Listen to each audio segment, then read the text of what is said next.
Ready, Joyce? Thank y'all. Pardon me, my cold has come back with a little bit of a vengeance. According to Apple, the time is 2:01. I call this March 9th meeting, special meeting to order. And as a public service reminder, these meetings are always open to the public. They're meetings of the Board of Selectmen to conduct ongoing business of the board. If you'd like to offer comment, there's an opportunity on the agenda to do so. When commenting, please state your name and title if applicable. If the meeting's interrupted due to disconnection, we'll do our best to resume no less than 30 minutes from the time of interruption. And our first item on the agenda is public comment. And I will, if you can put your electronic hand up, that would be great.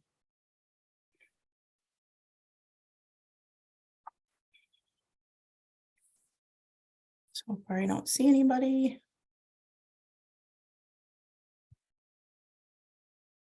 All righty. We will keep moving through. So the next item is the main event, the 23-24 operating budget. So we'll start with emergency management, and I see Eric is on the call, so we'll just shuffle some deck chairs here.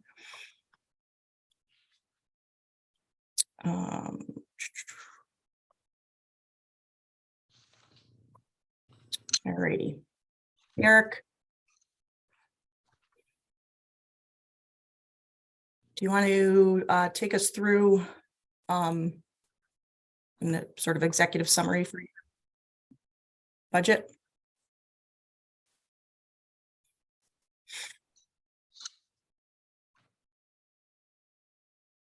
Oh, you're on mute.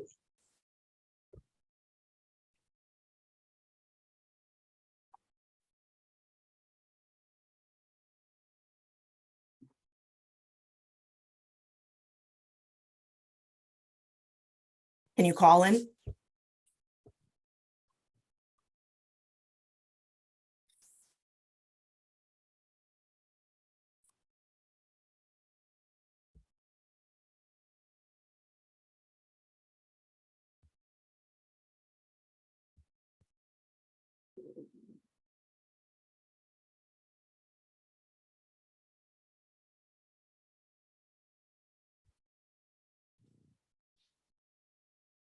What was that he just posted in the chat? He will reconnect. Okay, so let's keep moving. Who do we have on the call? I see social services. Samantha, do you mind coming on deck?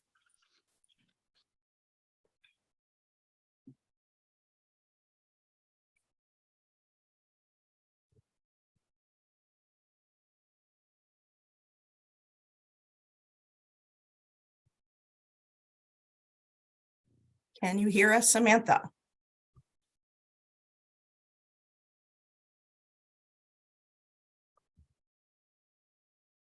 Great. All right. Can you hear me? We can hear you. Thanks. Okay. Sorry, that took me a minute. Okay. All right. Give me. Wasn't entirely ready with my paper in front of me. Well, if Eric, do you have audio now? Because we can go back to him. I don't know. Can you hear me? We can hear you. All right, Samantha, you can go back to the dugout for a moment. All right. Thanks. Okay, sorry.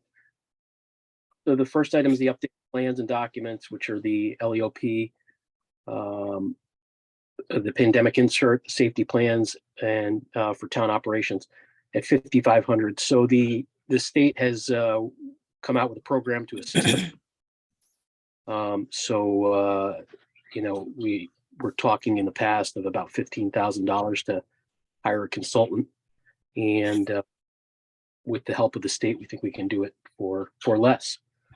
Incident command training, that's for some of the training that should be done. That's $1,000. The office upgrades, we continue to work on the office over at the firehouse. The radio system was defunct. And need to work on the phone system with a some sort of answering service that will forward calls, and the Everbridge system, which is the notification system for townwide $3,500. CERT equipment, recruitment, and new member training of $2,000, and deployment expenses of $2,000. So that would cover, if the CERT team has to go out and be deployed, expenses to cover that. So total is $14,000 for 2023-24. So Eric, we are going to be upgrading, we're actually in the process of upgrading the phone system, and the EOC and other town buildings will be brought into this new VoIP phone system. So that should be taken care of. Okay. So we could trim that a little bit. Okay.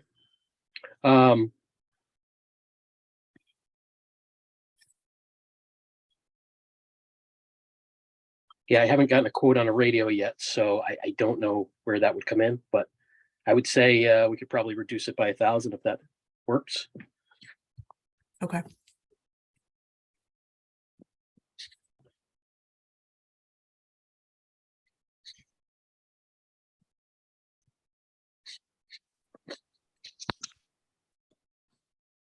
Any questions from Glenn, Rufus? I got a couple. Hello, Eric. How you doing? Hi, Glenn. So this year the budget was for emergency management was $10,000. Have we used most of that? What percentage of that have we used so far? And what can you tell me about where we are year to date? Sure. Have not used it all. Used some of it, and I can tell you exactly because Bart sent out a update.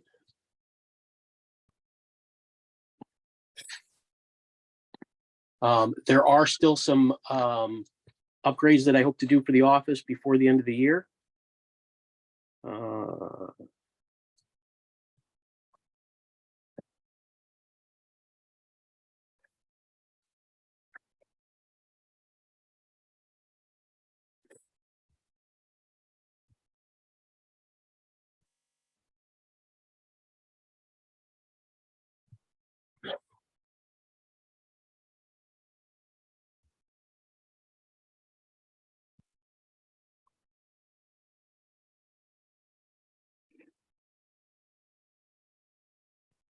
Spent about $2,000, have about $8,000 remaining. 8,000 remaining. You spent 2,000. So on that 2,000, what has that been this year so far? CERT stuff.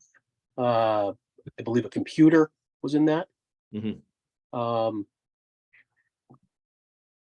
And I don't know where we had that software for VOC, that should come out. VOC. That comes out of there. That's more than the budget, so I believe that comes out of the town technology fund line. Joyce, do you know if that's under emergency management or if it's out of the other? The computer was paid for out of the town, but the VOC, I believe, was paid out of emergency management. Yeah, I think that's correct. So the 2,000 has been CERT materials. Has the CERT team expanded, decreased? Is about the same? I mean, how many people have been involved, and how is that looking? It's about the same, which was there's probably, I don't have the list in front of me. It's probably 12 to 15 people. Mm-hmm. they haven't been deployed too much this year, like they did last year with all the, COVID stuff. Yeah. But we've been doing some training and have some trainings coming up. So Mhm. they're eager. There just been too much activity. Okay. At our last meeting, we did talk about recruitment and getting other people involved. That's, I think, a goal. Mhm. And here's my last question, which is related to an email that the selectman received from Matt Winter, and he asked about the LEOP plan. Has one been updated? There may be grants involved. Should we do that? And he had a few questions about the department, which are the same questions I have. So Eric, so you're still the deputy. You're not the director of emergency management. Is that correct? Officially, yep. Officially, okay. Yes. Right, but under the infrastructure that all of emergency management works under, which is ICS, or the Incident Command System, a deputy position automatically fills, Gotcha. if there's a position above them that becomes vacant, they automatically step into that position. So it's instead of like in a fire department, you may have assistant chiefs, but you may have deputy chiefs. Those deputy chiefs they're trained and have the same training and education, just like in emergency management as the EMD would have. Yep. Yeah, I think we actually talked about this the last time. So I got just two quick questions. I mean, has there been any interest in someone else stepping in for the director position? Have we looked into that at all? First question. And the second question with the LEOP is, has an LEOP plan been done since we talked about this? It's been a while since we've talked about the LEOP, because I do see 5,500 for the LEOP. So, and the last question is this to fund that? And how do we fund that? And is this a stipend? Is this a grant? Like what is that? What's the status on the LEOP at this point? So the LEOP has not been updated since I think it was 2016, or I think it was 2016. Yes, this is not a stipend. This would be used to help write the plan. And yes, the state has come out with a assistance program through the regional offices, and they're going to assist us with helping to write the new plan. Okay. So it was $15,000, I think, last year or the year before that we asked for to hire a consultant to do that. Basically, the consultant will be through the state, hopefully, and he will assist us with that process. The $5,500 will be to any ancillary printing or filing or anything that we may need. I don't anticipate using it all, but if we don't have it and need it, then we've got a problem. So, And when we submit that, the updated LEOP, that will make us eligible for a grant that will, that is, I believe it's either $5,000 or $5,500. And what would that go to specifically? The department, or like where would that come? It would be, it has to be, there's all sorts of stipulations and deliverables for that. It has to be used for emergency management. Okay. Okay, thank you. Glenn, to answer your question about a new director or deputy director, if I were to move up, we have had some conversations with some people. Still in conversations with them. It just hasn't come to fruition yet, but we're working on it. Good.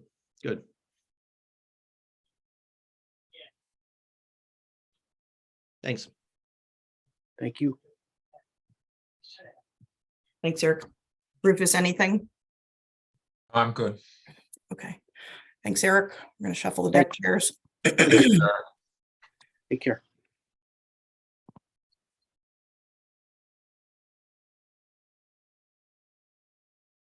We're looking for Park and Rec. I don't see Jared on the call yet.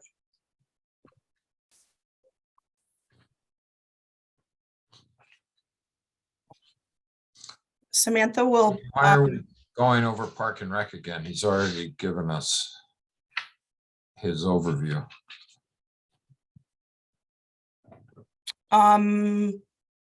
I think that was for capital. We haven't done operating with him.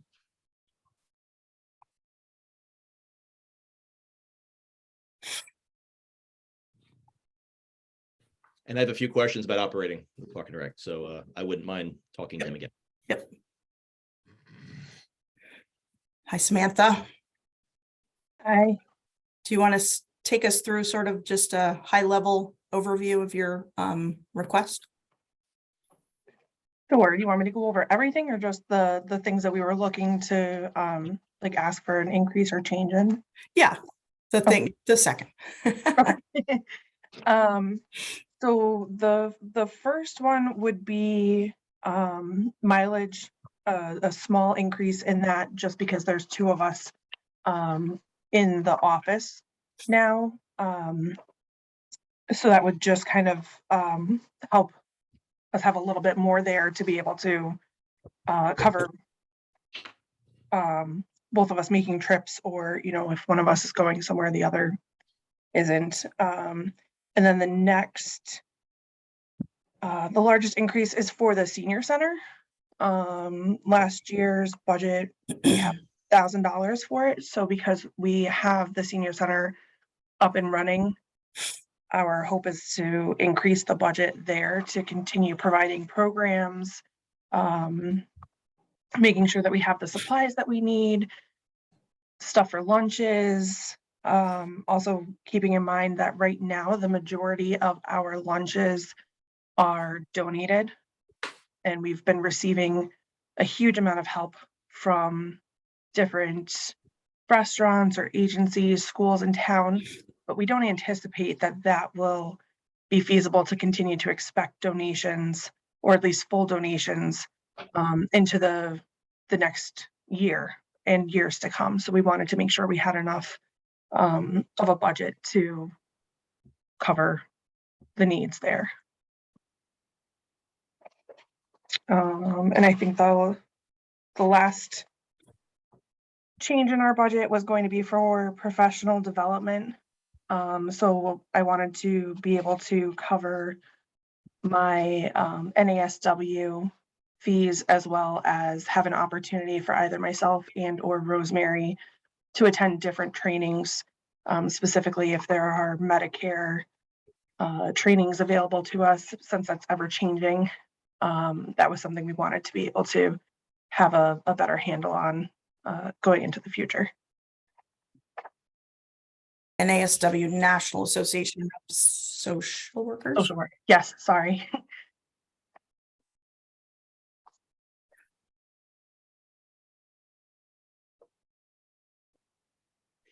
How's the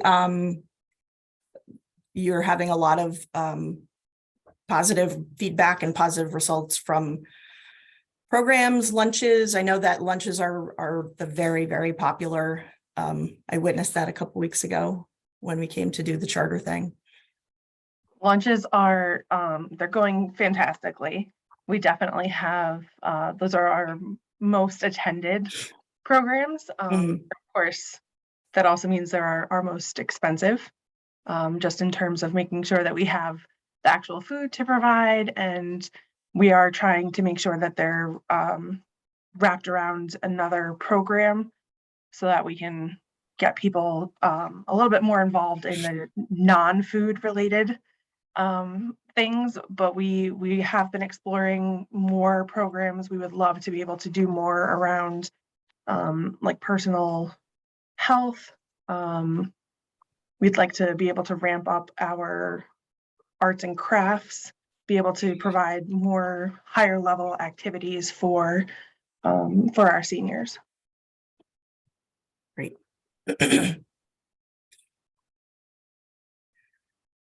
Any questions from Glenn, Rufus? I have no questions. I think it's great that the senior center is expanding. Yeah, it's exciting. I do as well. We're definitely proud. I Yeah. I got a question on line 303. Mrs. Administrator's salary, I'm assuming. So on the worksheet, it says proposed fiscal year 24, 50,415, which is what the budget was for 2022-23.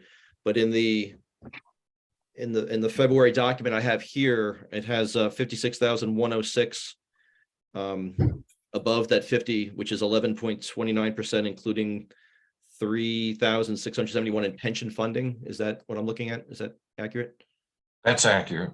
That's the 4% Right, plus. plus the pension, Plus the pension. because she would be eligible for the pension. Okay. And a Just- couple of dollars. Okay. Just want to be clear. Yeah, I did that quick math. So 4%, 2016. Okay. Good. That's it. Alrighty. Thanks, Samantha. Thank Take your you. time. Shuffle the deck chairs. Keep moving around here. Ah, there we go.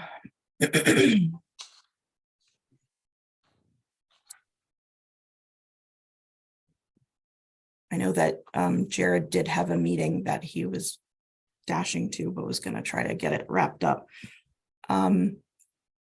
Joyce, what did Barbara want to do as far as her budget? She sent the three of you an email and said that because her budget was flat, she really didn't have anything, but if you had any questions, you could have emailed her. Yep. Yeah, I don't have any questions.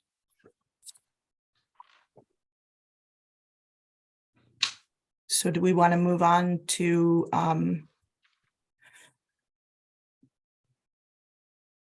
there's a question in the chat. I don't know, Donna, we'd have to ask, we'd have to check with Barbara about that. Probably just has to do with the ledger. She's got to add that line, and maybe it just didn't exist for this iteration. So, Jared just hopped on. Jared, can we put you on into the on deck circle here? You sure can. Okay. All righty. Do you want to take us through sort of a high level walkthrough of your request? Was that me? Yeah. Oh, okay. Sorry. When you That's said okay. on deck, I thought you meant Oh, sorry. I next. meant, No, okay. Yeah, so high level walkthrough. So I'll just start by saying that Park and Rec has had a very strong fiscal year 2023, where we actually as of the end of January had already almost doubled our anticipated revenue. And that's largely due to the fact that we added a significant number of new programs, and we've also significantly increased registration over past years. A lot of that is just the fact that we've come out of the major COVID panic and lockdown, but also I do believe there's kind of a renewed interest in Parks and Rec in town, and as a result we're seeing upwards of 75, 80 kids in our main programs, and many of our smaller kind of peripheral programs we're maxing out whatever the registration may be, whether it's 16 kids, whether it's 40 kids. We seem to be hitting all our caps. Even our new Learn to Swim program, which we barely advertised because we kind of just catapulted it out there to get something going. We had 33 signups in a week. So we're doing really well with registration numbers, and like I said, adding new programs. And then we also adjusted a lot of our registration fees to be more in line with basically to be in line with where they need to be when you factor in how much it costs to run these programs. Obviously we're subsidized by taxpayer dollars, but my philosophy and the philosophy I brought to the commission, and they seem to be on board with, is that we want to keep requesting more from you guys than the Board of Finance so that we can continue to improve things. And the only way to do that is to bring in more revenue to offset those costs, and I believe we're accomplishing those goals. So as many of you guys know, what I put together with Julia Neff, our chairwoman, and the rest of the commission was a pretty aggressive budget proposal. I won't go through it line by line, but I don't know if you guys had a chance to look at the backup, but I did put together a very extensive spreadsheet that tells you every program we run, where it falls under in a revenue line, where it would fall under in the expense line, and the anticipated or projected budget for those programs. Now, those numbers are one reflective of the fact that the cost of all goods, sports equipment not excluded, has gone up tremendously. But once again, we have more participants. So the more participants you have, the more expense you're going to have, because let's say it's $15 for a jersey and a hat for baseball. Previously, we only had 30 kids. Now we have 80 kids. So as you guys can extrapolate, the costs have all gone up, and we expect registration to continue to increase, especially as these kids who are younger now get older and we keep them in our programs, as opposed to losing them to New Milford or other area towns where a lot of them have gone to play in the past. So when you look at these numbers and some of them seem alarming, just factor in more programs and more participants in those programs, and the cost of goods has gone up. So as you could see, it very quickly adds up with respect to expenses. One of the things, though, I'd like to say is, along with the increase in expenses, we've also increased our projected revenue intake. So this year, right now, we had budgeted for revenue 25,000. We expected to take in 25,000. We're already up to over 50,000 in revenue. And once again, we still have 4 or 5 months left in the fiscal year, so you can expect that number to continue to increase. And for the 2024 request, and this is a conservative estimate, but we expect we're going to take in close to $70,000, which once again is significantly higher than it has been, not only in the recent past, but certainly even years before that. So one of the things I'm most proud of with this budget that we put together is that while our expenses and our revenue have increased, we've actually reduced the revenue to expense ratio. So the budget we put together for this year, our ratio was $1 taken in for every $4.67 spent. This budget that you see is $1 taken in for every $2.95 spent. So, once again, the budget is bigger, and that does mean we're asking for more, but you're getting a much better return on your investment, so to speak, with this new budget, because we're spending $3, taking in $1, whereas in the past we were spending $4.50 and taking in $1. So that's something I know myself and the commission, we were really proud of. To be able to present you guys with a budget that, yes, is beefier, but that we can, one, defend, but two, also show you what you're getting for it. A few major things in the budget that I just wanted to address, because I'm sure they're the ones that people have questions about and that stick out the most. The first and foremost is, it'll be in expenses, but the first and foremost is in our hourly employees line. Basically, I believe in the past year, given how we've grown and given the programs we kind of have on deck, that we really need to consider strongly having a second full-time employee. And that employee would be responsible for things that we currently have a part-time employee for, which in this case would be summer camp, which is full-time for 3 months, June, July, August, June for planning, July and August for running it. And then ASP, which is 20 hours a week for the remainder of the year. So basically the remaining 20 hours of the school year this person would be responsible for not only running, adding programs, but also supervising them as well. I've said to Jean and I've said to the commission several times, I personally am basically tapped out. And what I mean by that is not like I'm exhausted or anything, but what I mean is I don't have enough hours in the day to continue to supervise every program and also start to address Emery Park, start to address Kent Commons, think about capital plans for the ball fields, and also create new programs and network professionally in the area. So in order to continue to accomplish goals and add new programs, we need more staff.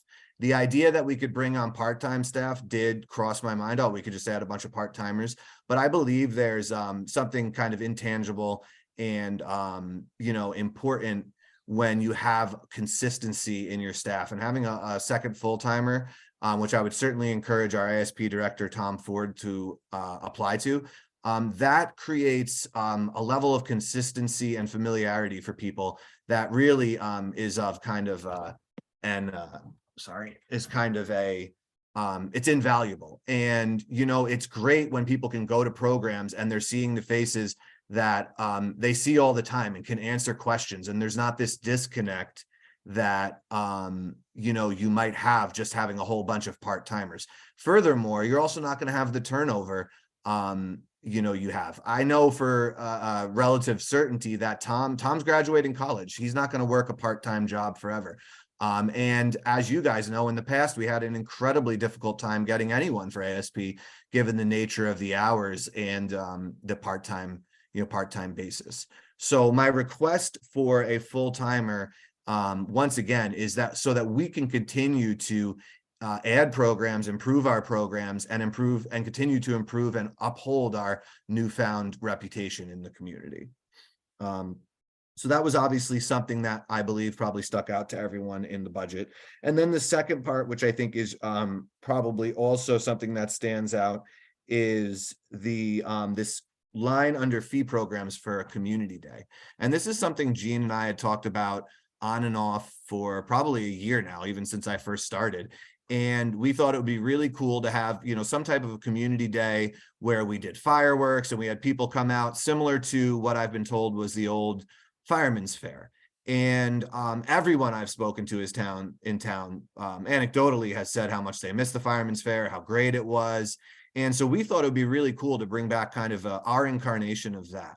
And obviously events like that do cost a significant amount of money because, if you're going to do it big, you're going to do it right. You get inflatable amusements, you do fireworks, you do concessions, all of that comes with an expense. So we budgeted $10,000 for that, which I have extensive experience running these types of events, and 10,000 is a very accurate and fair number.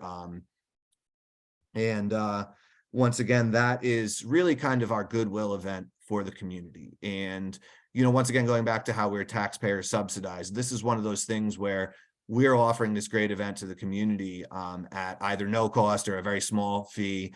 But it's kind of, it's kind of their return on their investment, in this town.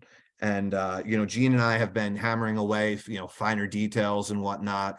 And, we think we could put on something really special and really memorable for the town and hopefully make it an annual thing like, many towns do have.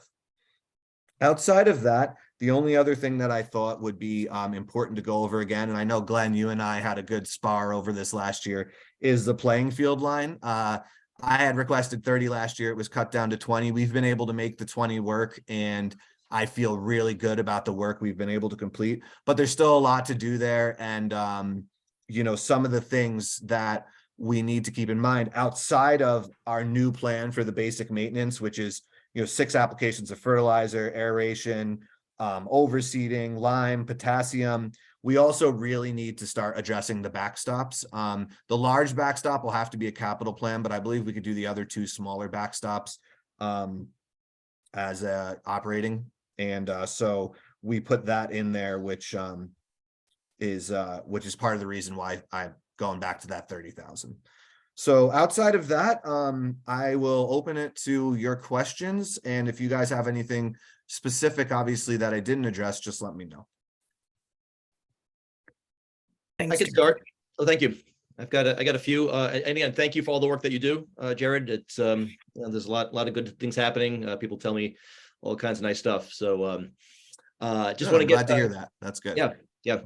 So the revenue. It takes money to raise money to get some revenue, and I just want to make sure that I'm reading this correctly. So in the revenue line here, so 2023 budget, I see $25,250. So that was what you expected to bring in this year, but the actual you think is going to be more like, you said 50, but is that 48,000? No, the actual right now is 50. We have already taken in 50,000. So we're going to see, I would expect something more like 60,000 by the end of the year. Okay, so you're year to date 50,000. Yeah. Okay. And where has that growth been primarily? From the last- So it's really been spread around, but I would say we've gotten a much more consistent turnout with the after school program. So that is huge. And Tom gets a lot of props for that. The kids absolutely love him. He's doing a great job. And as Gene knows, we had a lot of issues with that program in the past 2 years. And basically we've had none of those issues this year, which is a kudos to Tom, and he needs a shout out for that. That's great. So that's been huge. We're getting a much more consistent turnout. We're at double digits basically every day. Obviously having a full-blown summer camp was huge. That it looks like was not anticipated when the budget was done. This budget was done before I got here. So that was a big thing. And once again, I got to give shout out to Club Getaway for making that possible. We had a great camp. We were able to, drive in a lot of revenue. So that was fantastic. And then, like I said, our numbers in our programs, I'm looking right now at our sports line. We had anticipated $2,500 and we're getting close to 10,000 already this year in the sports line. So that's not only increased registration, but it's also just adding new sports, adding swim, and other new programs that fall under, different lines here. Okay. So, so this year, going into this year, you expected, well, probably north of 25,000 for revenue, but it's going to be above that certainly. And next year you're hoping for 70. Yeah. So the budget, the way it worked out when we did the math was 67,330. But we were also, my philosophy is, whenever you budget, you want to assume the worst in expenses and assume the best, you want to assume that you want to be conservative in that revenue line, because certainly it's better to exceed it than to fall way short, and then obviously that messes up everything else. So I'd say the 67.3 is probably on the little conservative side. So I'd say, if we don't hit 70, I would be surprised.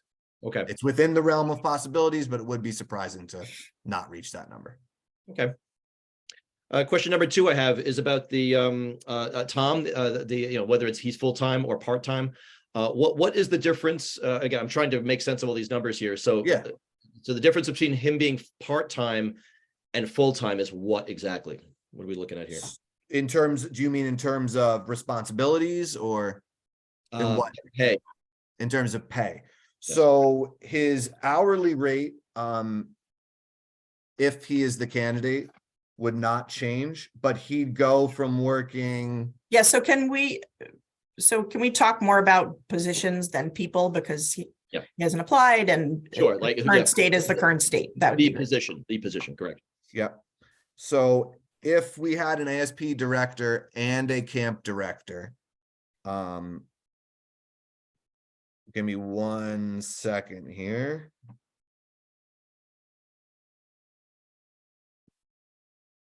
Sorry, I don't have this, those two direct comparison in terms of hours completely compared. So just give me 1 second, Glenn.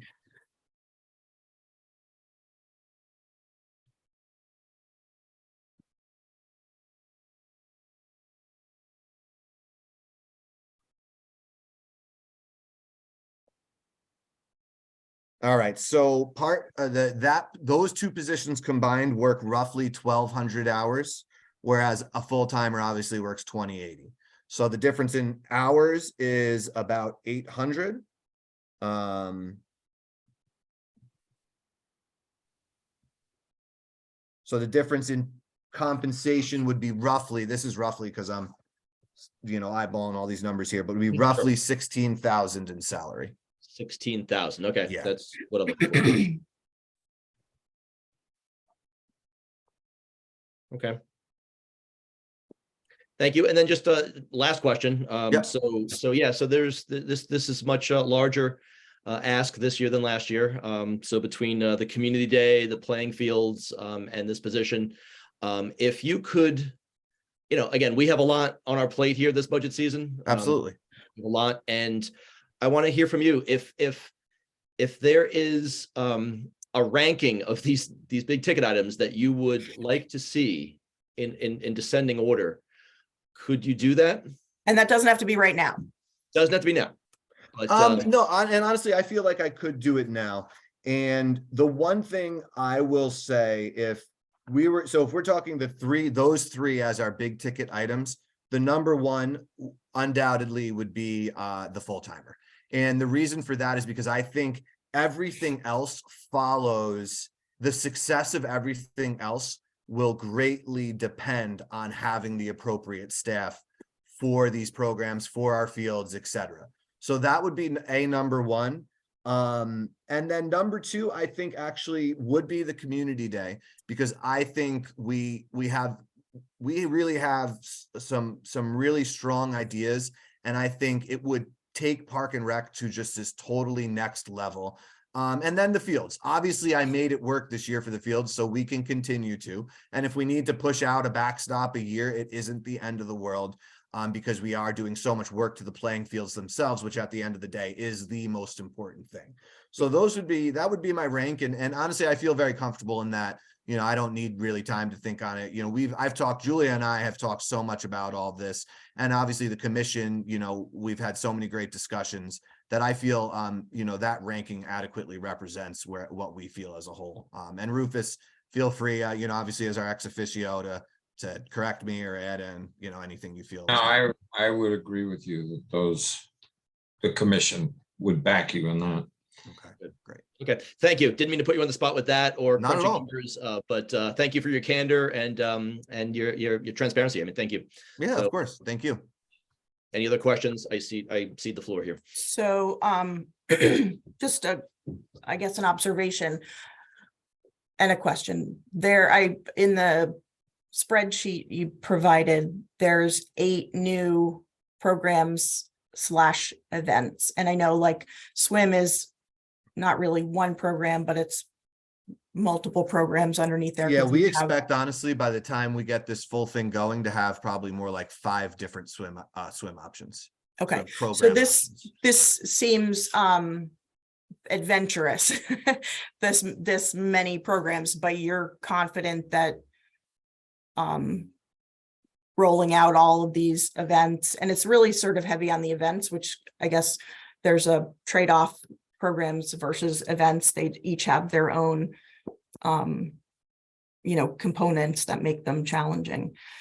You and the commission feel good about being able to bring all of that in this next fiscal year?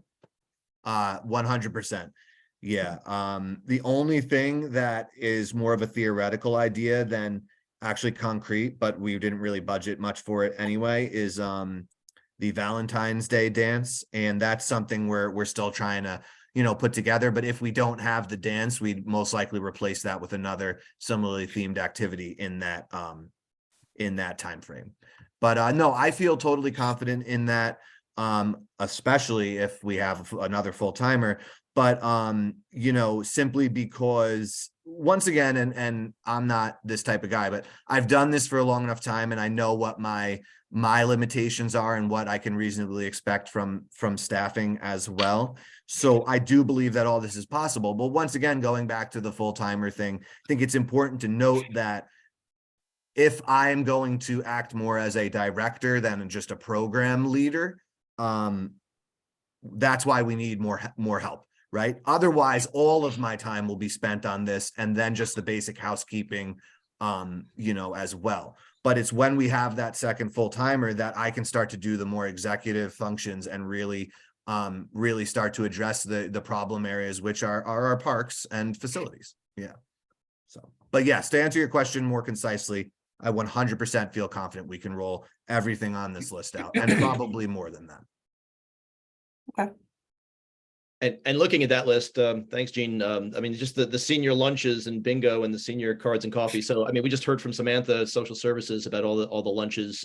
Do you coordinate with her? Is this independent of Yeah. her? Like, how do you do the lunches at the So senior? Sam and I work together very closely, and I have to give kudos to Sam. I don't know if she's on here, but it's been just awesome. Oh, she is on here. It's just been awesome to work with you, Sam. And really, as Park and Rec, we've appreciated so much, you know, the opportunity you've given us to work with the seniors. And I know there have been some people in the community critical of Park and Rec being involved on the senior end, but I'll just go simply to the math. We have more seniors in this community than we do any other single demographic. And to expect that Sam and her part-timer are going to be able to accommodate all the needs of those of that population is unreasonable, especially when you consider that Sam's title is not senior coordinator, it's director of social services. And so us coordinating with her, I believe gives our seniors, what they're looking for and what they'd like to see. And it also, as Park and Rec, we are not exclusive to any one demographic. We should be offering things for 0 to 100 and everything in between. And that's what we've been trying to do. And, with respect to the senior lunches, the cards and coffee has more become Rummy Cube, the game, and then bingo. Sam and I met with the seniors at the very beginning of her tenure here. And we overwhelmingly, that's what people said they wanted to see. And the numbers prove that, right? Our Park and Rec lunches, we do 1 lunch a month that fits into the social services calendar. We're getting 35 people every time, and usually a half a dozen volunteers as well from the community who want to be involved, some of whom are seniors themselves. Bingo, we're getting, we had a few weeks back, we had 18 people. Yesterday or the day before, we had 15 people. Those may not sound like big numbers, but when you go over to the senior center and it's packed, it looks great. Rummy Cube's just starting, but that's starting to build up. Our bridge program's just starting, but that's also starting to build up. And I'd like to point out once again that these are not only senior activities, but they're recreational activities. So I believe they fall directly under Park and Recreation. And I'm happy to work with Sam on them, not only because she's awesome to work with, but also because it, like I said, allows us to be true to what Park and Recreation should be. And that's providing for, all ages. So. Great. Thank you. Rufus, any questions?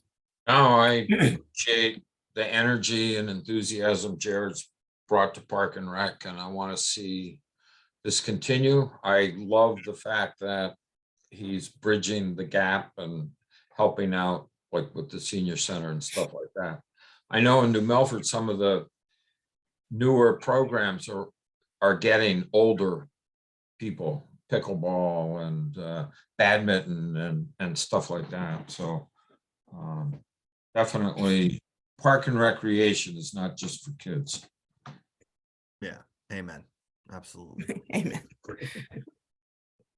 And I can't shuffle the deck chairs before I make a fun remark about your background, Jared, which is fantastic. Oh, thank you. Thank you. All right.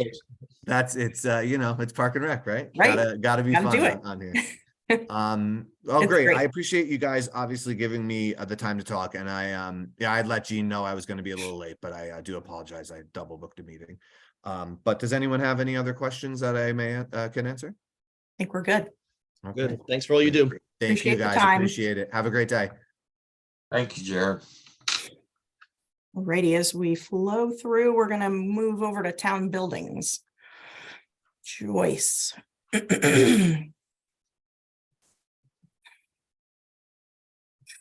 Okay, which one do you want to start with? We can start with town hall. Okay.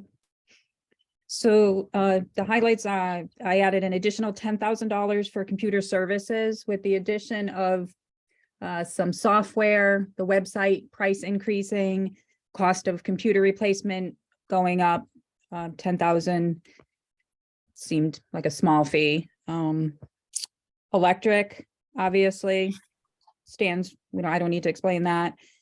Fortunately. Yeah. And pretty much those are the only bigger increases that I see. I don't know if you have any questions on town hall. Not so far. Okay, I don't. Glenn, Rufus? Custodian, 25% more, is that? Yeah, just- she had talked about increasing her rate. She hasn't increased her rates in 5 years. I haven't seen her actual request yet, but I'm anticipating by next fiscal year, she will.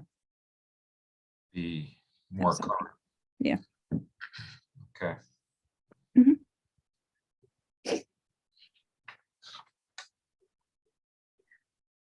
On the maintenance line, Mhm. Do you feel like we're gonna get to that 6,000?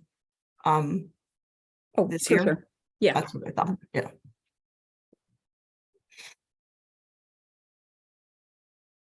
We can keep going if you want to go to senior center next, Okay. since they're the So, same slide. Senior center, again, electric, fuel, propane, same thing. There was a little bit more in maintenance, only because we're having more programming there, more activities means more things break, more things need to be repaired. So there was a slight increase there. Again, building supplies, same thing, more people, more supplies. And that's pretty much it for that building. So repairs actually went down. Repairs went down. Yeah, it was 3,500 for. Maintenance went up though. Oh, maintenance. Oh, okay. Yeah. Gotcha.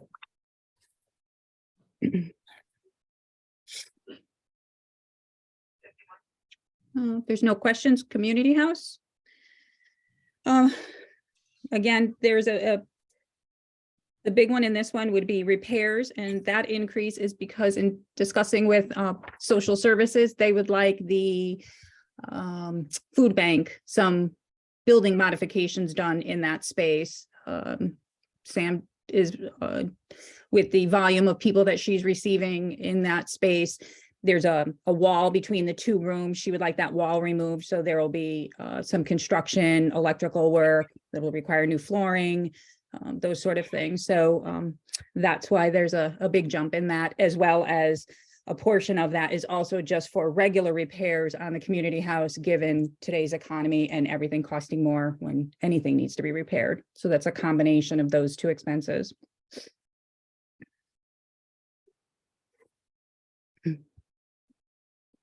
Any questions? And and I know it's a crystal ball kind of situation. Mhm. I just worry that we haven't upped the electricity numbers enough based on what, whatever source is saying. I haven't seen it hasn't doubled here yet, like some people have seen. So I was trying to be conservative and hopeful. Yeah. So Okay. that's why I didn't go crazy. Yeah. The next one is Swift House. Again, there was an increase in request for repairs.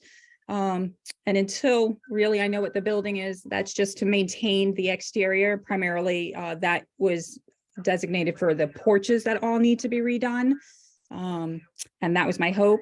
I did not include any money for the engineering because that came in after my budget submission was required to be submitted. So there is that elephant in the room out there.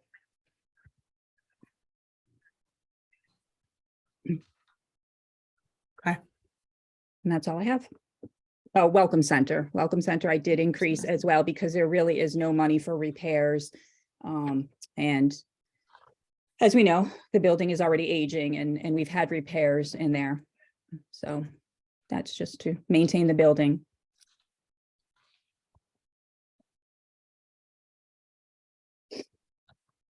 Any questions? Any questions?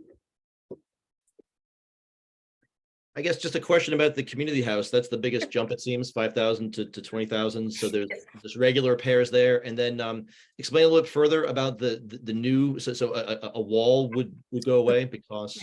Right. So currently, I don't know if you've ever been in the food bank, but when you walk in, it's two smaller rooms. One primarily has been used for kind of the shopping space, and then Yes. the other space was kind of storage space.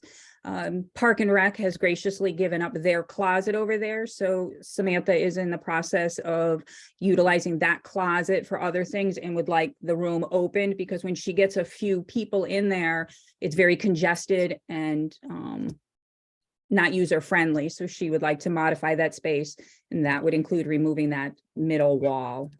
And there's electrical in that wall. Then the closet would need additional electrical work so she could move some of her refrigerators into that space. So, And that second room is, you enter it basically at one end and it's long and narrow, so it's not conducive to shopping. It's Right. not, you couldn't put the refrigerators back there. It just wouldn't be really very usable. on it as it stands now for shopping. So if we, if there were no modifications at all this year, if Mhm. there weren't, how much would you put in there, Joyce, just for regular repairs? I probably would have increased it to 7,500. 500, okay, Yeah. okay, thank you. Thank you.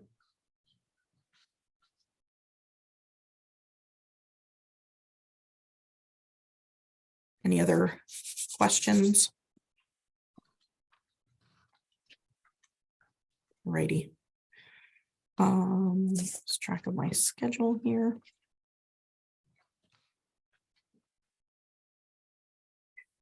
Is there anything, Joyce, in the Welcome Center? I know there was that vandalism that happened last summer. Are any of those, the stalls in rough shape that you think we would need to replace anything or anything like that? I know with that we had to replace the door and the other piece that were. I mean, I'm not sure if it would be next year, but it is something that will need to be monitored. The things that kind of are more wear and tear things, we've had issues with the locks, the lights, the faucets, we've had plumbing work done. It's kind of more of those maintenance-y kind of repairs that I was thinking we needed to add the money for. Okay. How old is that building now? Is it 5 years? 18, right? 18? I think it was it 2018 or 2017? So 4 or 5 years this building has been. Yeah. in existence. Okay. Alrighty. Thanks, Joyce. Next, we're gonna move to grants. So I'd like to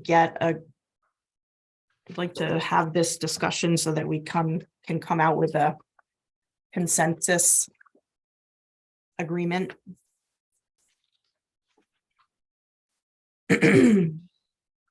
We've got a number of grantees that are looking for increases.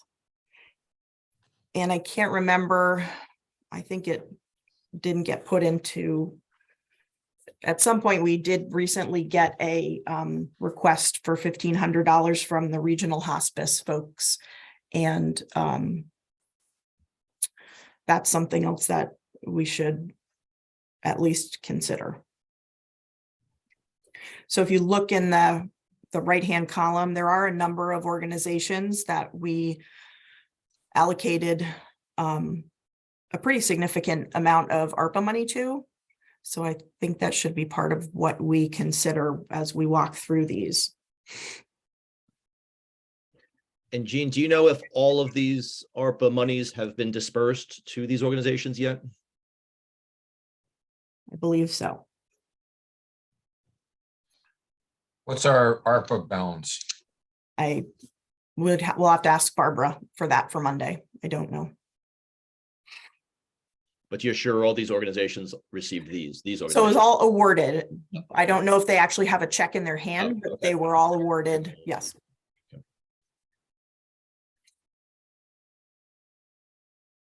So, I think the logical way to go through this is just line by line in this category.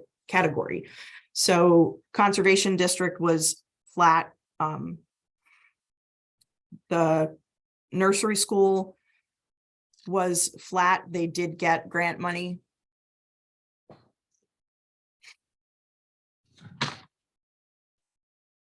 The next two, Susan B. Anthony and Women's Sports Services, were also flat. So where we get into those increases are Housatonic Youth Service Bureau.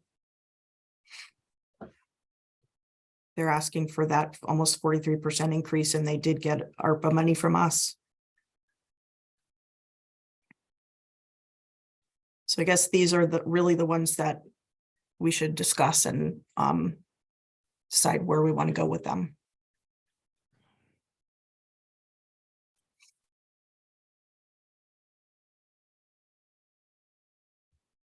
I mean, if we're comfortable with all of those that are flat, do you want Right, so yeah, so are we in agreement that Yeah. and that includes 2 that did receive grant money. Yes. So we could vote on those if we wanted. Well, we're not going to vote, just sort of having a consensus agreement. Okay. So I'm just putting checks next to those for the moment. So we're really talking about those ones in the middle, and then the literacy volunteers, which have asked for another $500.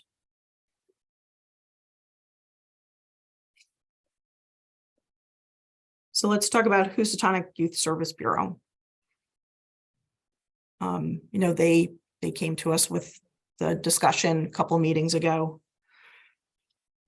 I know they're like many of these other organizations. They are running on a shoestring, and they're doing a lot of good stuff, especially in the field of mental health for our youths in the region, in our town.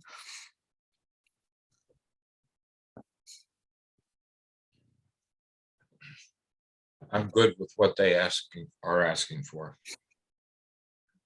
I think it's, I am as well. they're filling a need that Yep.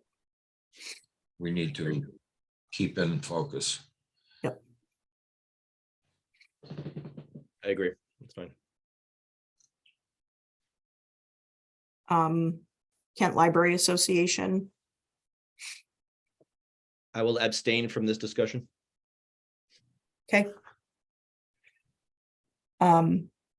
So they're asking for an 8% increase, and we did give them a little bit of ARPA money. I know they have a lot of big projects. We all know what they did during COVID, so I would be inclined to leave this this number that they asked for. I mean, I think that the fact that we're in the lower percentile of in terms of towns that support their own library in budget, they're great. They always have been, but they've in the past number of years, they've been the leading organization to keep this town Yeah, they're a hub for sure. pumping. All right. And I'll recuse on the fire department. So if you guys want to talk about that, you let me know what your consensus agreement is. I'm not leaving the meeting, but I'm just going to sit here quietly, probably cough again. So they would like what, they would like that bumped by 25,500, but they have received 80,000 in ARPA grants. By far the largest of the grantees here with the ARPA funds.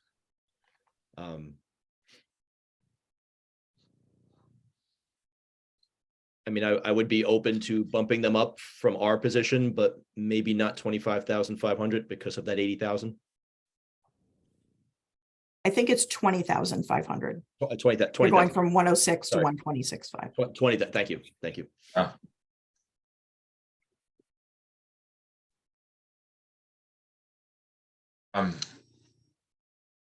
I know, because they're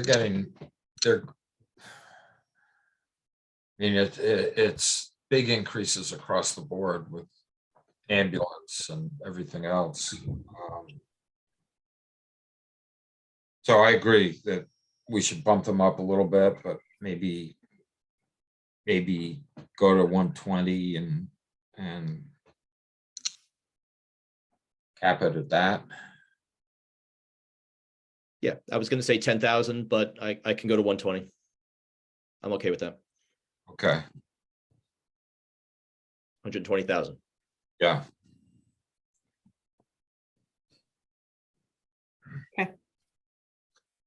On to Cemetery Association. Seeing as how, their request is primarily just for the maintenance of the cemeteries and the town cemeteries.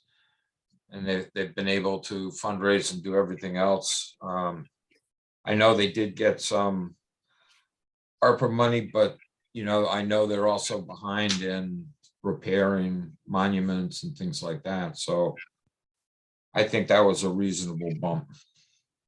Yeah, I agree. Especially because they were sitting at 37,000 for many years. Right. They're one of the few organizations here that just have remained, well, yeah, I mean, other organizations have stayed the same too, but they have stayed the same. So I'm okay with 44.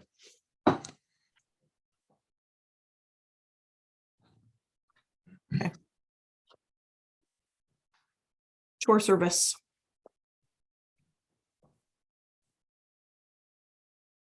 They we gave them 5,000 last year, 7,500 is what they're asking for, and we awarded them 10,000 in the ARPA funding.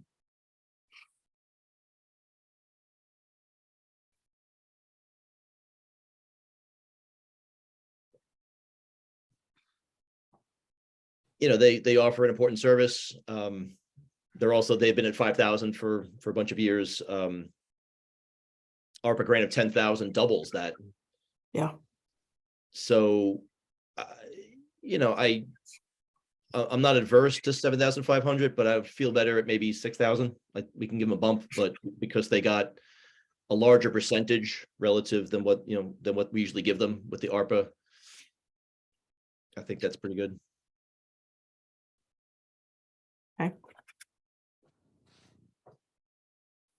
6. 6.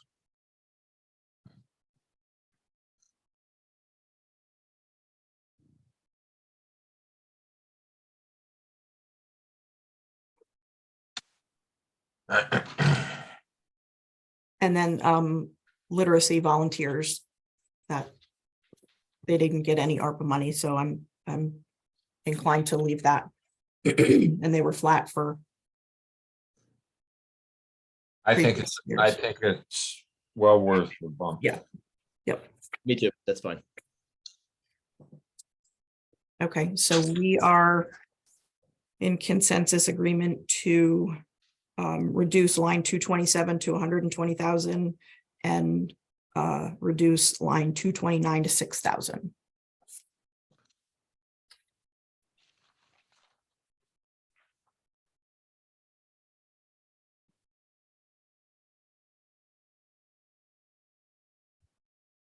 Got a nod? Oh, yes, that's enough. Yeah, Yes. yeah. Sorry. So let's move on to associations.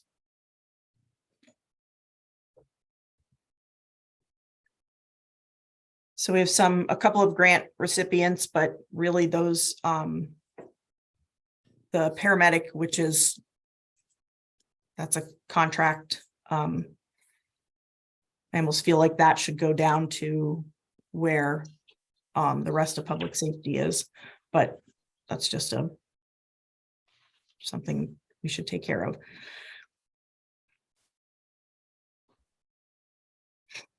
What are we jumping over to? Associations. Next page. Line 234, sorry.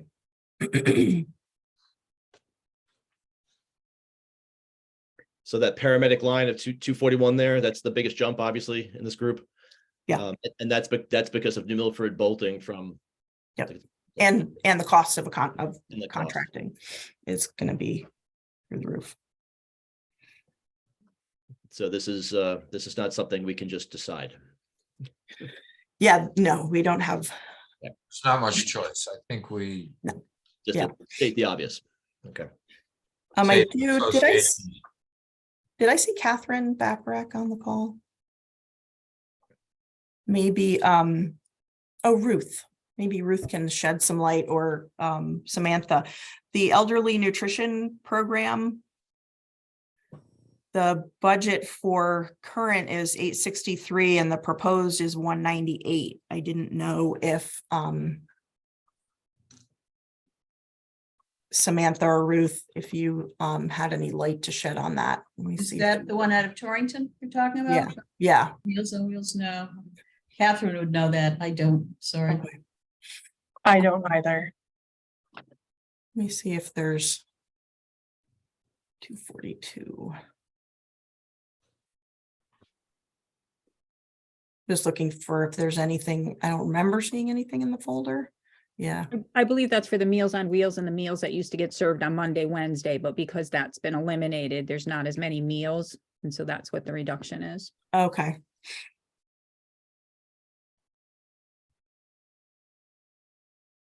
So what has that? What does that change to? Because I don't see anything in a folder. Are they doing, is Meals on Wheels? Meals on Wheels is very limited. I think, don't quote me on this, I think there's only like 3 or 4 participants of that now. Yeah, that's correct, Joyce. Okay.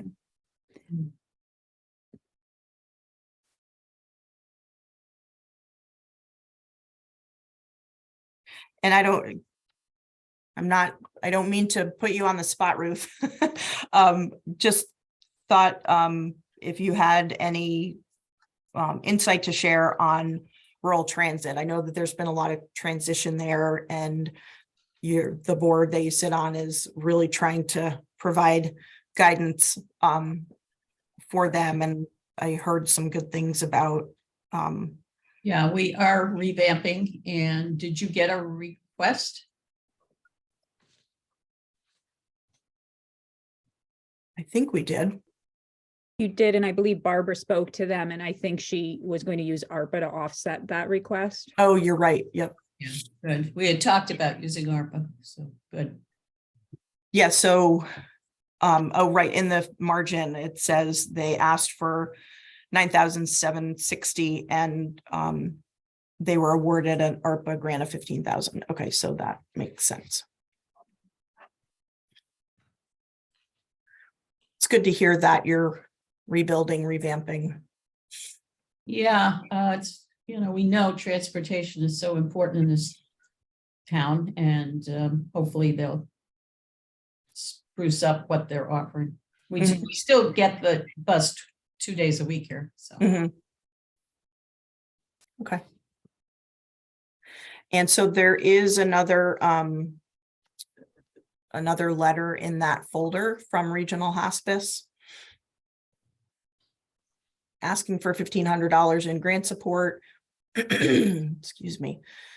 They served a total of 733 patients throughout Connecticut. They recently opened a new center over in Washington for bereavement support and spiritual healing.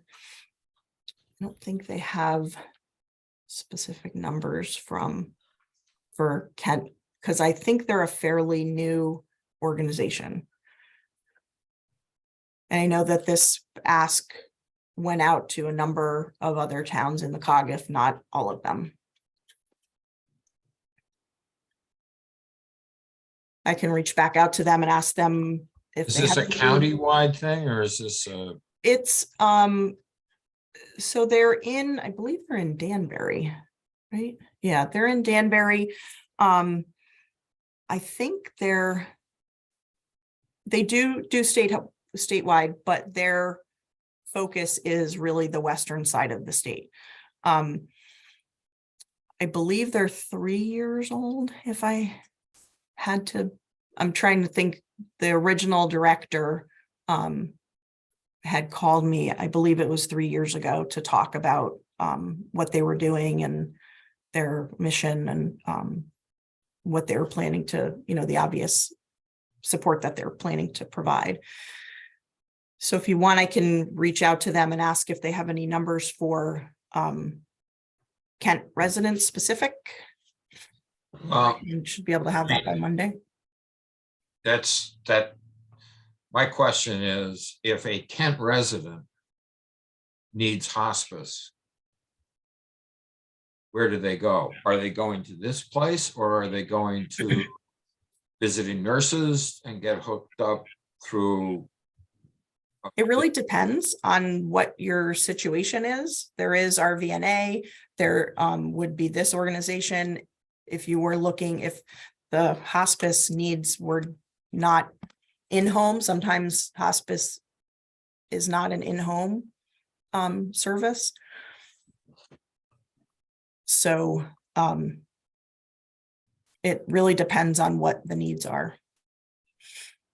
I'd feel a little more comfortable with a little bit more information before we just add them or not add them. Okay. I don't know how Glenn feels, but hospice is an excellent organization. Yes. And it's, you know, and it's a highly fluid situation as to whether people are in need of that or not, but you know, are there alternatives for Kent residents? Which way do they go? I don't want to necessarily give money to something that where there are other choices.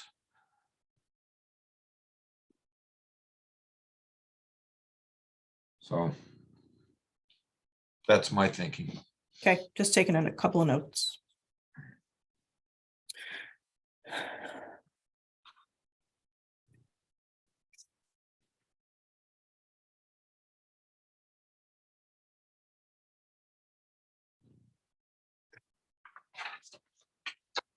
Where were we? So Housatonic River Commission is asking, so let me just see if there's a letter in the folder, because it may be that they did not submit a request.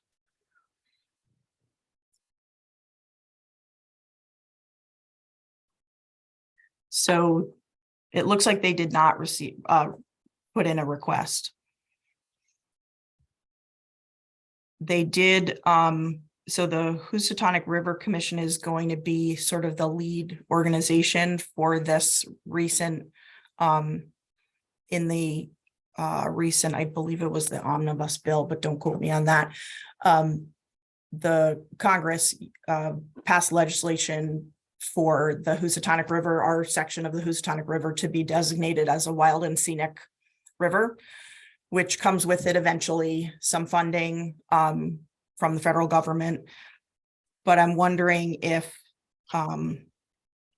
because they're going to want to do some PR and outreach, wonder if we should put in, you know, maybe add another $200 into this. I don't know.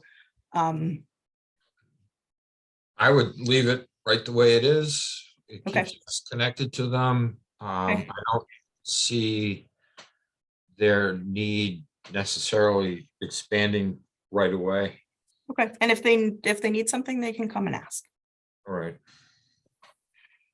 CCM is that's the membership dues. Cost is also the membership dues. The Lake Warmog interlocal. That's we have not 1/3, because we don't have 1/3 of the lake. We have a much smaller piece. Warren and Washington have a much bigger piece, but the first selectman from those two towns and I worked together on, like, there was a boat a couple of years ago that they needed to purchase. And we meet with, what is his name? Sean from, he works for the interlocal, and they do all of the vegetation management. It has been an extensive, thank you, Sean Hayden, an extensive vegetation management program that has been modeled in other parts of the state to keep the water. It's amazing how very fragile that ecosystem is, and how they have worked for years to manage that lake very well. So that's what that part of what that pays for. And then Lake Warmog Authority is also a it's our, you know, our piece that we pay into that the authority. Again, paramedic is the paramedic, and we're very close to finalizing that contract. We myself and Greg LaCava were tasked with sort of doing a deep dive on the contract, because we have that expertise. We sent it back to New Vance on Monday. I think this was the second time around, and they were meeting yesterday. So hopefully we'll have a contract in place, because we've got to get it done well before June 30th so that we can have, there's got to be a transition because it's new personnel that are working with all the organizations, and, you know, we've got to have some onboarding happening. But that is, Quick question about that. So the paramedic, so with New Milford, you know, jumping out, and, you know, all the other towns are probably dealing with this line item like we are. Mhm. Sure, it all went up. I mean, it's crystal ball stuff, but after this year, I mean, will more towns drop out of this, do you think? Could other towns come in? I mean, where do you think this line item is going to be in a year or two? if I knew that. Okay, I figured you might not know that, but I I'd bet you a nickel on it. Okay. So, I mean, there's so many variables. There's Sure. obviously the larger workforce issue is a big variable. New Vance wants to provide us with this service, and if it continues to work, that would be great. We wrote a couple of extensions into the contract. They have to be renegotiated because we know the market's so volatile. So unlike the previous contract, there were automatic renewals that would happen. They want to have negotiated renewals, but at least gives us the flexibility. Right now, it's basically buying us a year.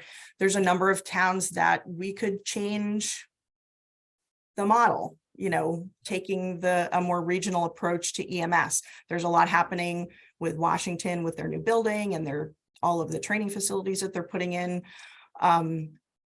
There's just so many variables and so much that's changing in the landscape right now.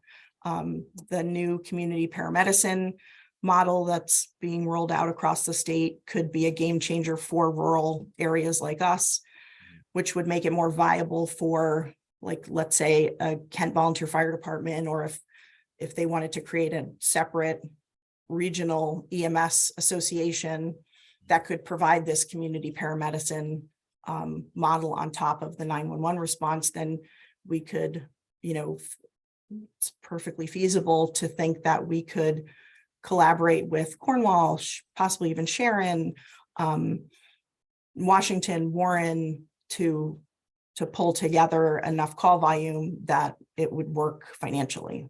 Okay. But those are pretty heavy lifts. Sure. But for the next year, we're guaranteeing service, which is the most important thing, that we guarantee this ALS for our residents, for sure. Okay, good. No, thank you. And they have, in the beginning of the negotiations, one of the pinch points for us was that we wanted to require them to have the base station be in New Milford. Right now, under the Trinity contract, that paramedic is at New Milford Ambulance, but obviously with New Milford stepping out of the collaboration, that our medic obviously would not be housed at New Milford Ambulance's headquarters. So they promised us that they would house the medic at New Milford Hospital, and they have applied to OEMS for a branch location at New Milford Hospital. So they're going and doing the right things in the background. So that says to us they're checking the boxes of things that they promised us. So the negotiation's going well. Is there, you know, because you told us about this verbally, certainly. Is there anything in the public in the folder here about all of this supporting documentation? No, because the contract's not finalized yet. Okay.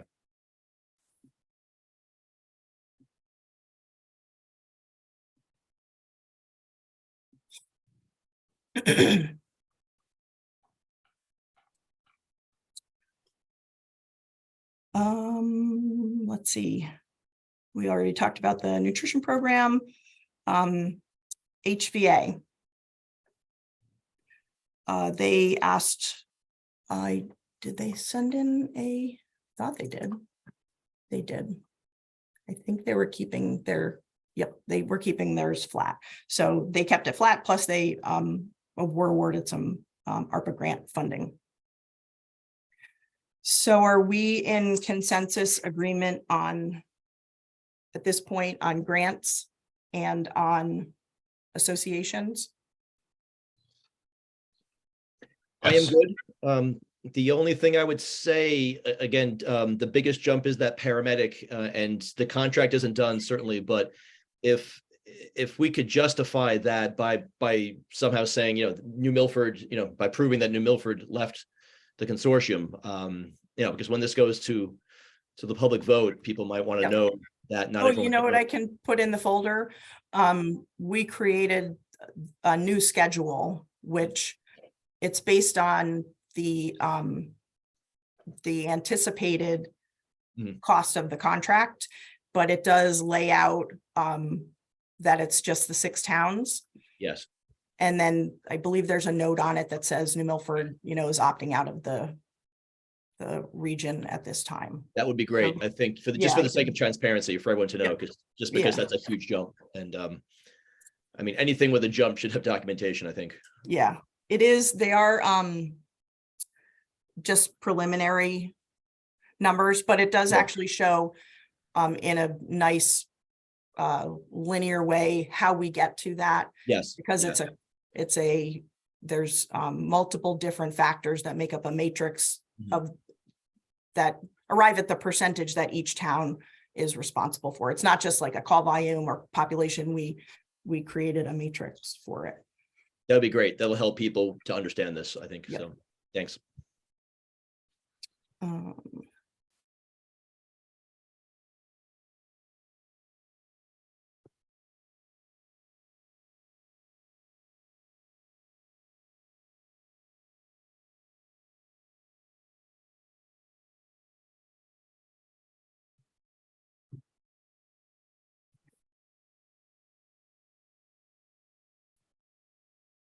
Um, I just want to make sure that that's not already in there. Would be under.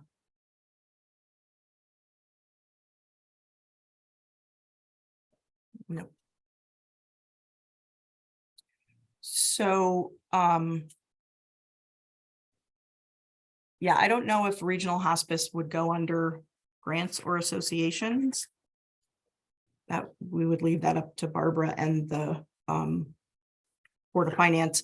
But were we including that, or do you wanted me to get more information? Then we'll talk about it on Monday as a single Add on if need be. line. Yeah. Okay. See, if you can, talk to Barbara about line items and whatnot, so we know how to add Yeah, it. the technical part works. Got it.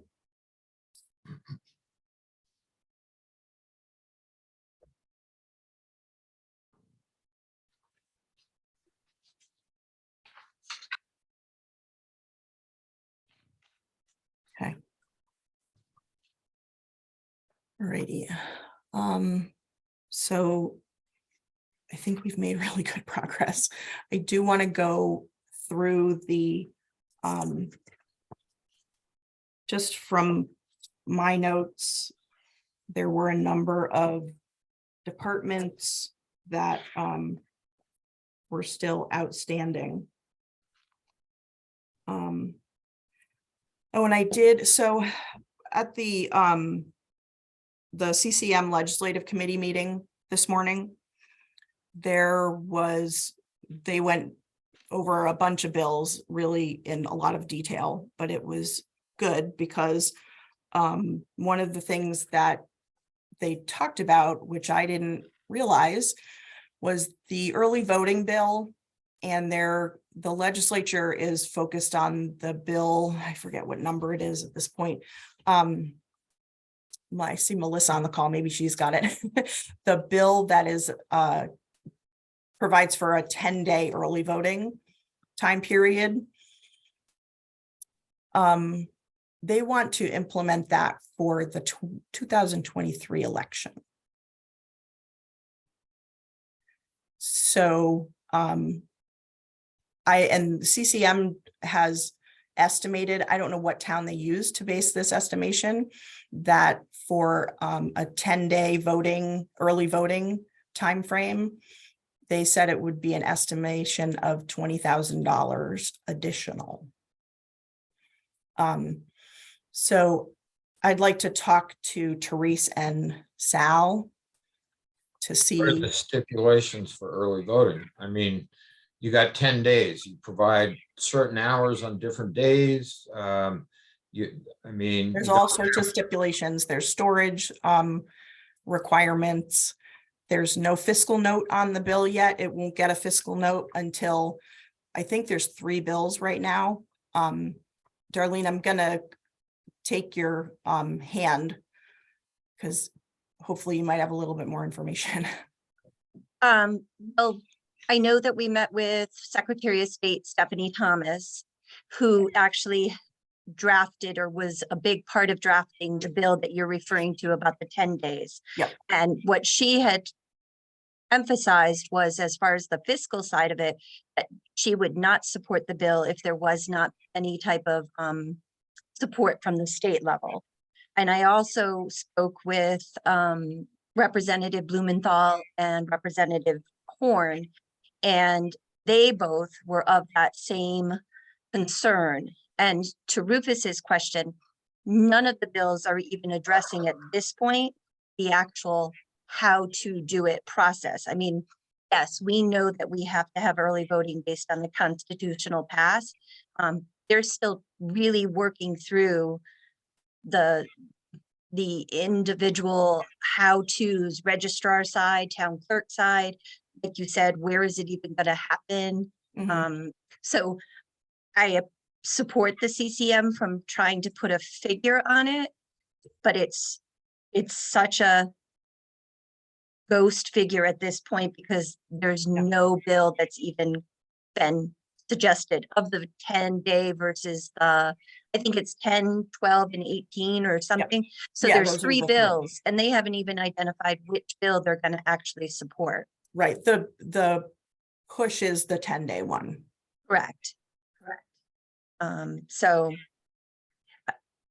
I mean, to I think that mean, we would you budget, know, the worst case scenario would be saying 10 days and you have to have somebody open all day or, I mean, or whether towns would have some options so that you're open certain nights for people who work during the day and, various. Right, things. they're, So yeah, they're working through those details now. something just like wanted this to- might actually be dealt with by putting a little bit extra in contingency. Yep. We can- right? We can. But do in it that way. suggestion, I don't think that it would have to be $20,000. I No, think, no, no. no, I'm just saying, Not at to all. even say 5,000, because I think the registrars already have. If you really look at their salary lines and the additional monies that they've put in, I think that there's already a buffer there. Potentially. Right. So to, ultimately be taxing on something that may not be needed. Right, right. I was So- just bringing up some late breaking information that came to me this morning. I'm just re-looking at Teresa's number. Yeah, Well, it I would wasn't specific to anything. But yeah, I agree that it does seem like there's a bit of a buffer in there.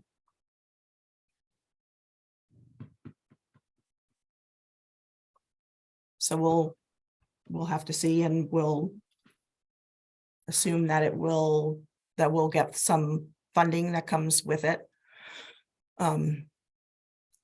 But more to come on that. All right, I was looking for some notes that I had. Let's see.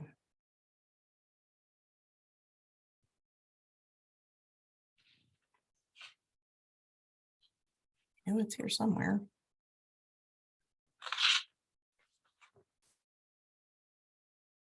Sorry. Let's see.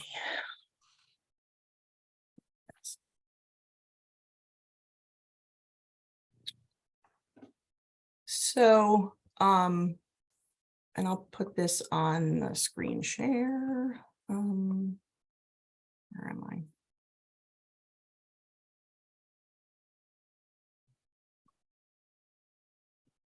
So I'm a very visual thinker. So this is basically that first page. And based on what we did on Tuesday, I took and I color coded things. So anything that is green, we already had a consensus. The purple was things like memberships, utilities, and medic. So I made those, I put those in the done column, which we have pretty much arrived at. So the grants are all done. Associations are all done. The one yellow is the Litchfield County Dispatch, because that's, I have the board meeting tonight where we're going to finalize that. So that will get published tomorrow when they, after we take a vote on that. So just starting, do we want to take the next 20 minutes and go through the orange ones for the departments? Do you want to, does the board want to take the weekend, and I can update this based on what we just did today, and we can, the departments are the ones where we're going to need to be making those hard decisions. So it's up to the board what you'd like to do. When we were first talking about the Monday meeting, I don't know if that was a joke or not. We were talking about it being short, but I that could be as long as it needs to be for me. So I don't know how you are, Rufus. It's 11 a.m. I believe on Monday. Yeah. Let me just double check real quick.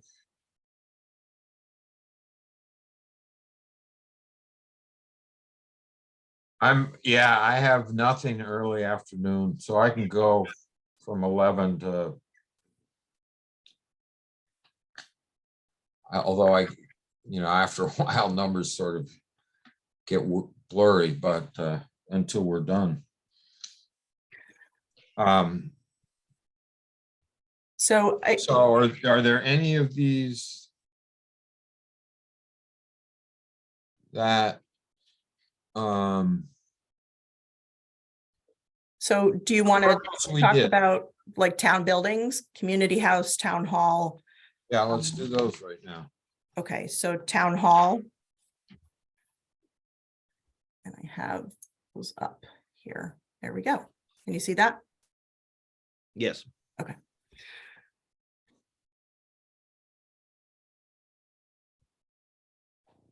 think these are logical. I don't know if it would go here, excuse me, or if it would go under the insurance line, but we're still there, which I'll talk about at the March meeting, but there's still cybersecurity things that we need to talk about in order to be able to have a quote written for us for that cybersecurity insurance, which is very, very strongly recommended. And that's in the area of, it was last year, it was going to be about 14,000. My guess it would be 16,000 this year.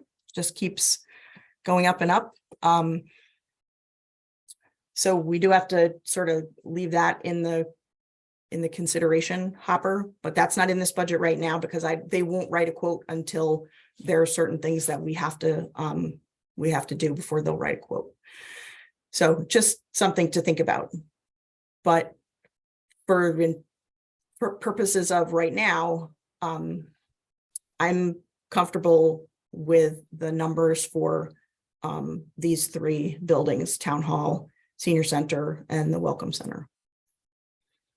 What's the board's thoughts?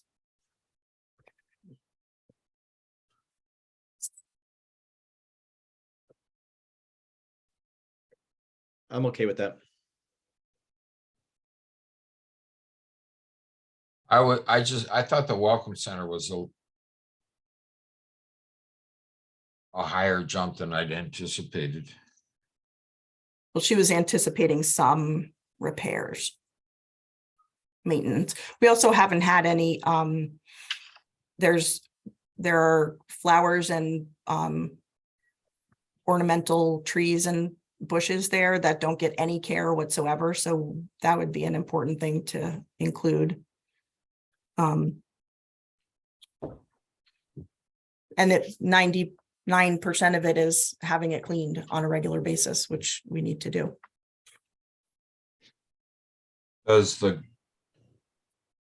Have you thought of asking the garden club whether or not? Because they do so much for like the flowers and ornamental stuff in town. Mhm. Yeah, we can ask them. I don't want, I don't want to overburden them. Right. But it's not a big space there. Right.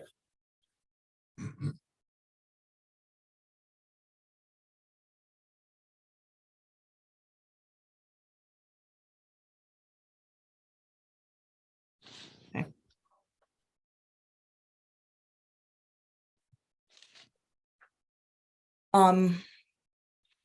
Any other questions on these three buildings?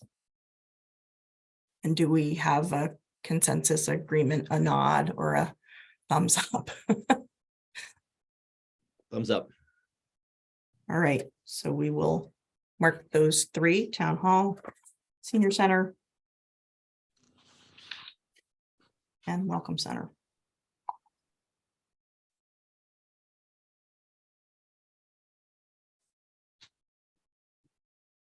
Over here. Oh, community. And you have the house. community house. Yeah. Is that it? Yep. Community house and Swift House.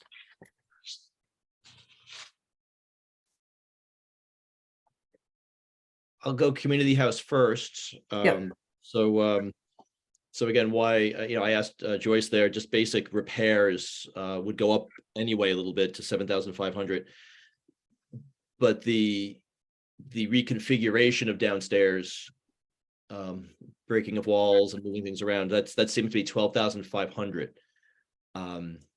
That's a jump. And just want to know how you two feel about that kind of a jump for that program, and maybe that is needed this year. Maybe that could be put off for a year. What do you think? I don't go down there. I've been down there in a while, but what do you think about that? Yeah, unfortunately, that back room is not really shoppable the way that it is now. So it hamstrings them a little bit. Unfortunately, Yeah. when you have to get electricians in and, Right. you can't get, a bunch of volunteers to come in and Right. redo it. Which is Right. unfortunate That way. the way Right. everything is written today. Right. I think that would go 12 grand would be spent like that. Yeah. So, and if there was anything left over, they could probably use it for, additional shelving and things like that once they have to reconfigure the space. I would think. And did we get actual quotes from contractors for that? Like, do we know, is there documentation of 12,500, or is that just what we think? I think that's a guesstimate. Joyce? I had a conversation with a contractor. I did not request a written contract.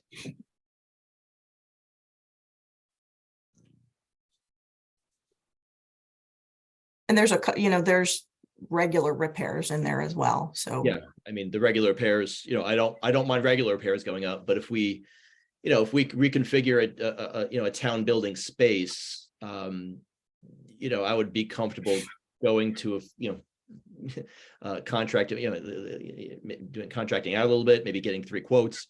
Yeah. And knowing exactly what we're Yeah. looking.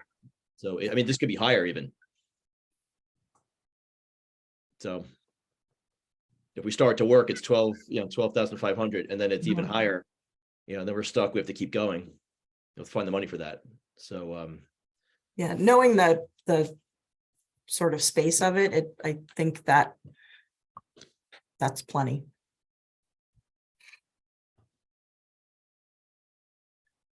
So community house, are we in consensus agreement with that?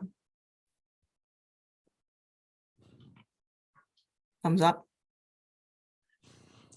I am.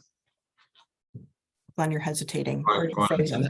I'm hesitating. They need the space. I'm all for reconfiguring, but I just want to make sure we're doing it right. I'm halfway there. But we know it's going to be right. We know it's going to be done well, and we'll make sure that we get a number of quotes, and so that we are doing our due diligence for sure. Okay, if we get a number of quotes and we do due diligence, I'm okay with that.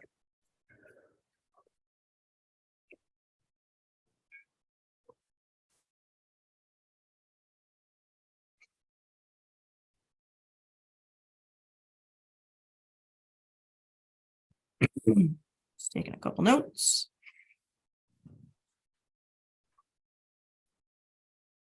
Alrighty, Swift House.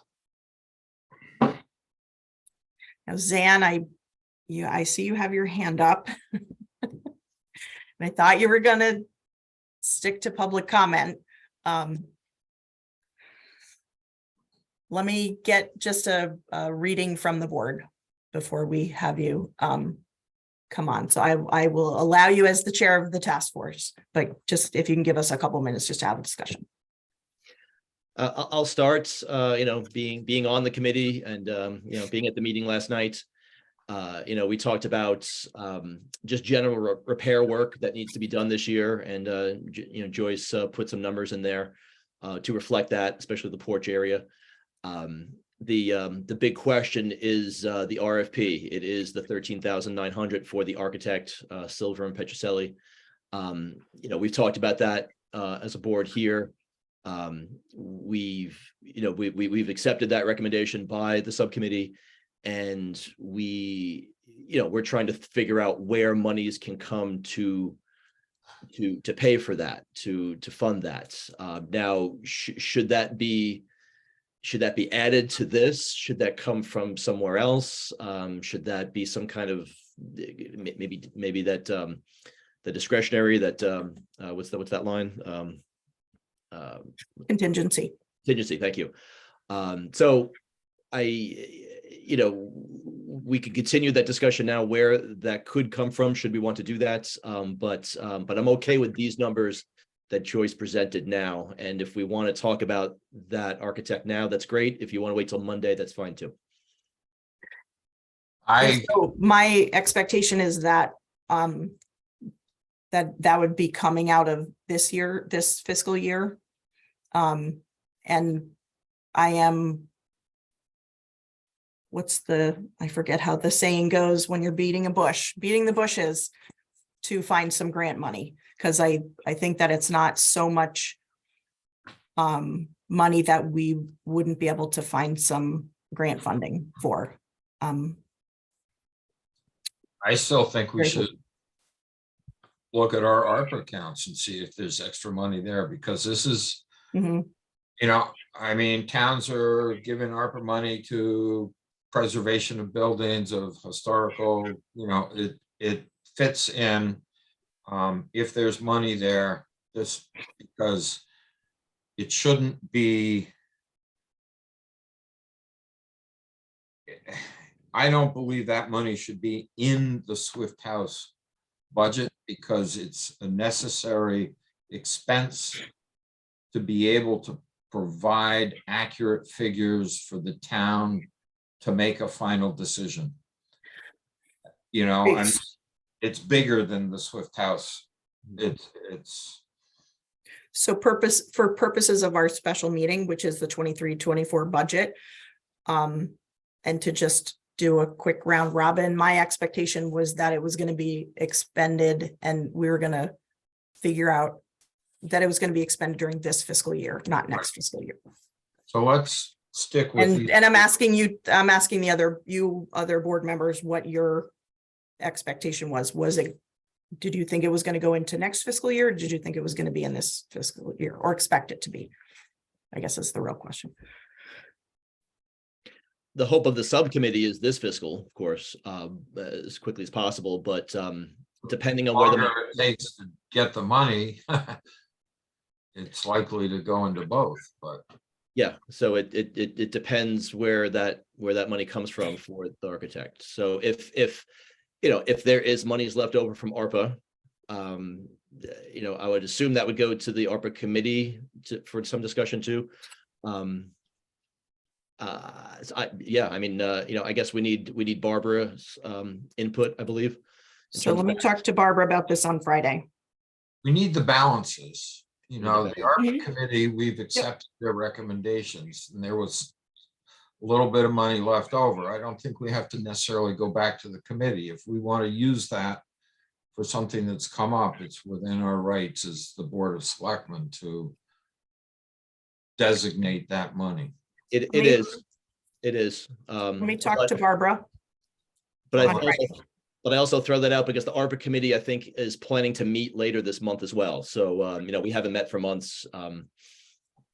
It might But be. like we just said, we need to find the money so that this can start ASAP. Sure, absolutely. I don't want to keep, And I do have a couple of leads on grants that I'm working on. That's great.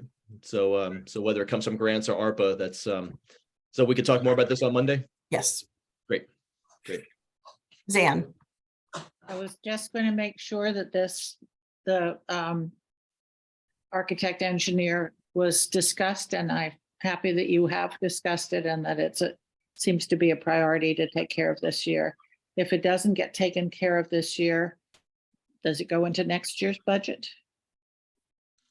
that's what we'll have to Well- discuss on Monday, but we'll Okay. have more information on Monday so that we'll be able to make that Great. decision. Okay, thank you so much for your attention. Sure. Thanks. Great, we're at 5 of. I'm feeling like this is a good, I still have everybody on screen share. Apologies for that. so we do have a thumbs up for Swift House as set, Yes, as presented. as presented. Yes. And just for transparency, if we can go back to grants for this last 5 or 6 minutes. And because Glenn and I both have conflicts here, I would like I think it's prudent and transparent of us to make a motion for those 2 lines. So I'll make a motion. I'm a little bleary-eyed at this point. For line, I'm sorry, I will make a motion to keep the Kent Library Association line 226 at $135,000. Second, Thank you. Or do we have any other questions? I will no, abstain from voting. Yep, so all those in favor? Aye. All those opposed? Anyone abstaining? Thank you. Glenn abstains. All right, and I would hear a similar motion for line 227. I would make a motion then that we reduce line 227 to 120,000. Second, Thank you. All those in favor? Aye. Aye.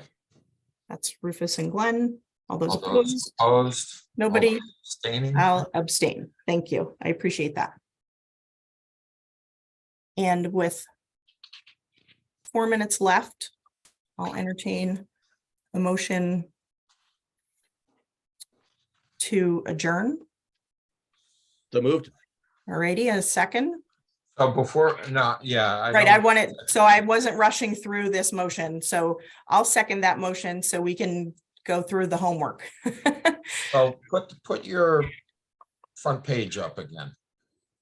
I just want to see what we're dealing with next. Okay, hang on one second. Let me find it.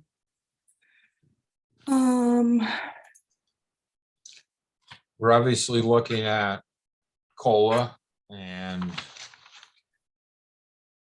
Right, certain so- salary line items. I'll update this sheet. You can't see it, but it's on a monitor over here, sorry. I'll update this sheet so that it's clear what's remaining. Could you just highlight what you wanted to discuss? Send Exactly. one Yep. with just that, then Yep. that would That's what I will do. be good. All righty. Come back off screen share. All righty. We'll vote to adjourn. All those in favor? Thanks so much. See you again on Monday at 11 o'clock. All right. Thanks, everybody. I think we